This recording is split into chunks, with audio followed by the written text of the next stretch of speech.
Hey everybody, welcome back and thanks for joining me. My name is Sean Nelson, advanced sommelier and founder of Somm Wine Club. And what I've got for you today is the 2020 Love Grapes Nobis Syrah. Now, a few months ago, I featured a wine from Domaine de l'Écu in Muscadet. This is the Janus Chardonnay. Now, you may notice that the labels are not that different because actually Love and Grapes is a project of Domaine de l'Écu's winemaker Fred Niger.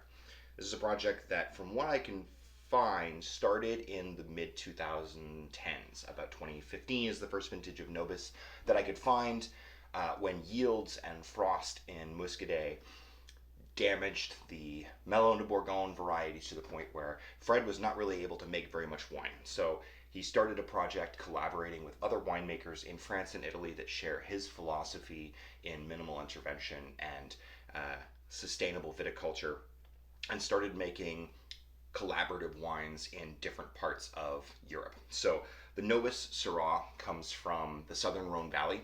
It's 100% Syrah, grown in some organic parcels, vineyards near Châteauneuf-du-Pape, just in the Rhône River Valley, which, if you know geography of the Rhône, it's more common to do Grenache-based wines in the south of the Rhône rather than Syrah-based wines. But this wine does have a particularly northern Rhone kind of feel to it, from its elegance, its light, fresh, vibrant character, and of course that a lot has to do with winemaking style and the choices and decisions that have been made. So, Domaine de l'Écu, Love and Grapes,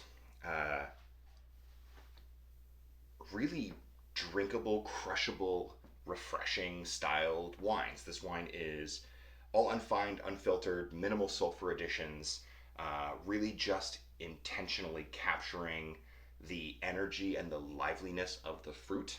It's really all about that zest and that love of wine and place. So let's taste, and we can kind of go through how this wine comes across.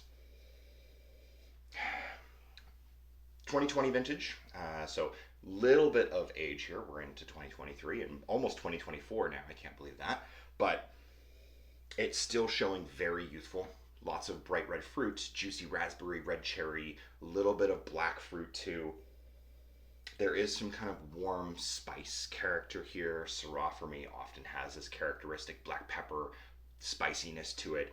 And there's a little bit of an herbaceous kind of green spice to this as well, like garrigue, sage, kind of resinous herbs like thyme or unfloral lavender, just like dried lavender.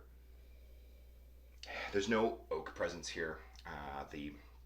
Any oak that they are using is going to be old oak. They're not looking for vanilla, toasty spices, baking spice character.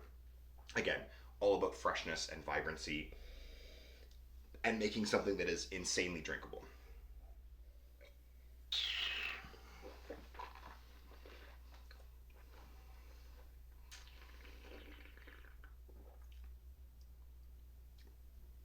The palate on this wine has a ton of acidity, zest, tang to it.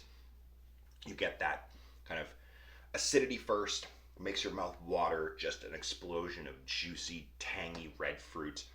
Then the spice layers kind of start building in your palate. You get that pepperiness, you get that meaty, almost slightly gamey or animal character to it.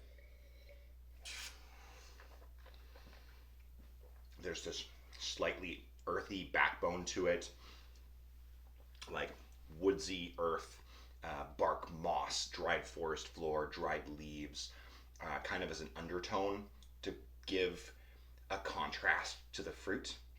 A wine that's too fruity is going to seem out of balance. It's going to seem overblown. But this, while still fruit-driven, easy to drink, and refreshing, has these savory characters that complement the fruit really nicely and give you something other than just fruit to focus on.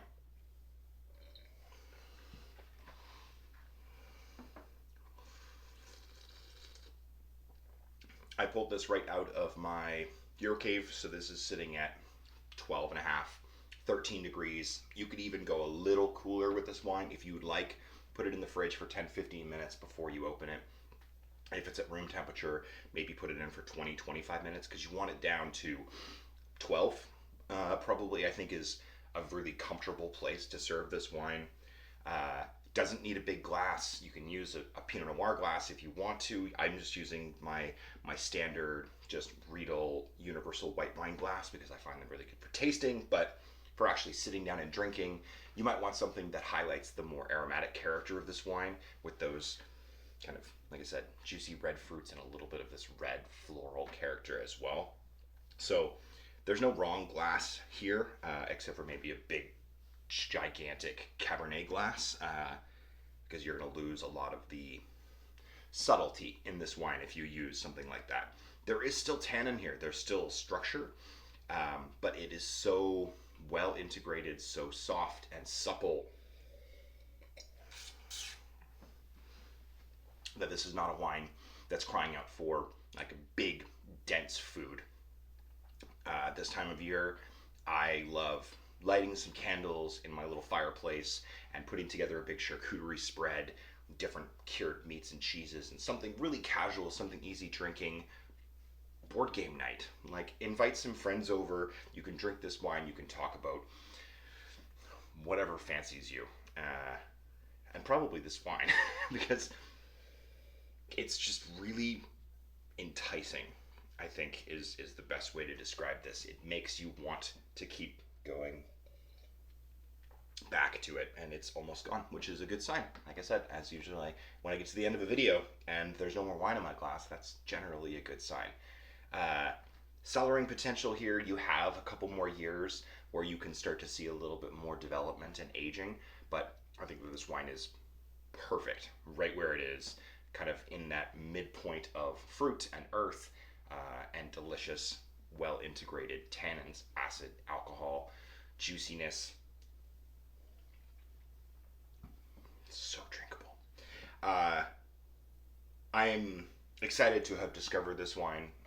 One of my friends, Andres at Cava Selections, brings this into the BC market, and it is quickly become something that I am going to make sure that I have something in my house more often than not when I can have it. So this is the Love Grapes Nobis Syrah. I hope you enjoy, and we will see you all next time.